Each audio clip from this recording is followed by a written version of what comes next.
एक समय की बात है, एक बहुत बड़े साम्राज्य का एक बहुत शक्तिशाली राजा था। उस राजा की एक बहुत बुरी बात थी। वो बुरी बात ये थी कि अगर उस राजा के शासन में किसी से कोई गलती हो जाती थी तो उसकी सज़ा सिर्फ एक ही थी कि उस राजा के पास 10 जंगली कुत्ते थे और वो राजा उस गलती करने वाले आदमी को उन जंगली कुत्तों के सामने डाल देता था।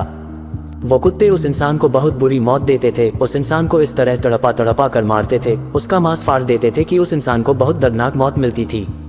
तो गलती चाहे किसी से भी हो, सबकी सज़ा यही थी, इसलिए सब उस राज्य में बड़े खौफ से रहते थे। तो एक बार उस राज्य के महामंत्री से एक भूल हो जाती है, एक गलती हो जाती है और वो गलती हिसाब करने में होती है। अब वो महामंत्री राजा से माफ़ी भी मांगता है कि मैं इतने सालों से काम कर रहा हूँ, मुझसे हिसाब में कुछ गलती हो गई, मुझे माफ़ कर दीजिए। परंतु राजा बोलता है कि महामंत्री जी, आपको तो पता ही है कि हमारे राज्य में गलती की सिर्फ एक ही सज़ा है और वो सज़ा आपको भी मिलेगी, आप कुछ अलग नहीं है। अगर मैंने आपको छोड़ दिया तो प्रजा में बड़ा गलत संदेश जाएगा, इसलिए मैं आपको नहीं छोड़ सकता। अब महामंत्री को जब पता लगता है कि उससे भी वही सज़ा मिलने वाली है कि उसे भी 10 जंगली कुत्तों के सामने डाल दिया जाएगा, तो वो राजा से बोलता है कि मेरी एक आखिरी इच्छा है। तब राजा उसे अपनी आखिरी इच्छा बताने को बोलता है।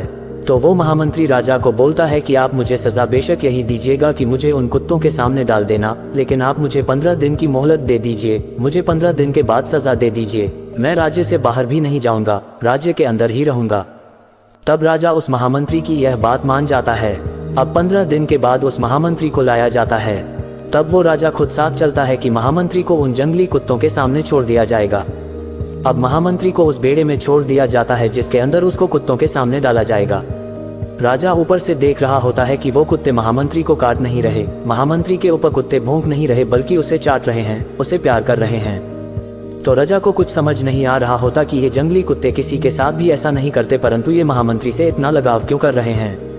विस्मयादिबोधक चिन्ह। राजा हैरान हो जाता है। तब नीचे से महामंत्री मुस्कुरा के बोलता है, प्रभु मुझे पता है कि आपके दिमाग में क्या चल रहा है, आप मुझे ऊपर बुलाएं तो मैं आपको बताऊं कि ऐसा क्यों हुआ। राजा उसे ऊपर बुलाता है। महामंत्री को सभा में बुलाया जाता है और महामंत्री राजा के सामने आके खड़ा हो जाता है। तब वो महामंत्री बताता है कि जो आपने मुझे 15 दिन की मोहलत दी थी, उन 15 दिनों में मैंने इन कुत्तों की बहुत सेवा करी, इनके साथ एक रिश्ता बनाया, इनको नहलाया, इनको खाना खिलाया, इनके साथ मैं रहा। इनके साथ खेलते कूदते हुए हमारी दोस्ती हो गई, इसलिए अब ये कुत्ते मुझे नुकसान नहीं पहुंचाएंगे, ये अब मुझसे प्रेम करते हैं। राजा कहता है, लेकिन मेरे वचन का क्या होगा। तब महामंत्री बोलता है कि आपका वचन था कि आप इन कुत्तों से सामने डालेंगे और आपने मुझे कुत्तों के सामने डाला भी है, उन्होंने कुछ किया नहीं, वो अलग बात है। तो राजा मुस्कुरा के बोलता है कि अब तुम्हें छोड़ दिया जाए।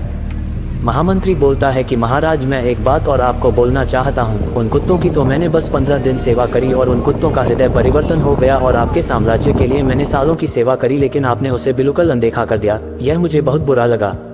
तो दोस्तों, हमारी जिंदगी में भी ऐसा बहुत बार होता है। हम लोगों के लिए जिंदगी भर बहुत कुछ करते हैं, पर जब कद्र करने का वक्त आता है तो लोग कद्र नहीं करते और किसी के लिए कुछ ही दिन आप कर दो तो उसके लिए आप भगवान रूप बन जाते हो।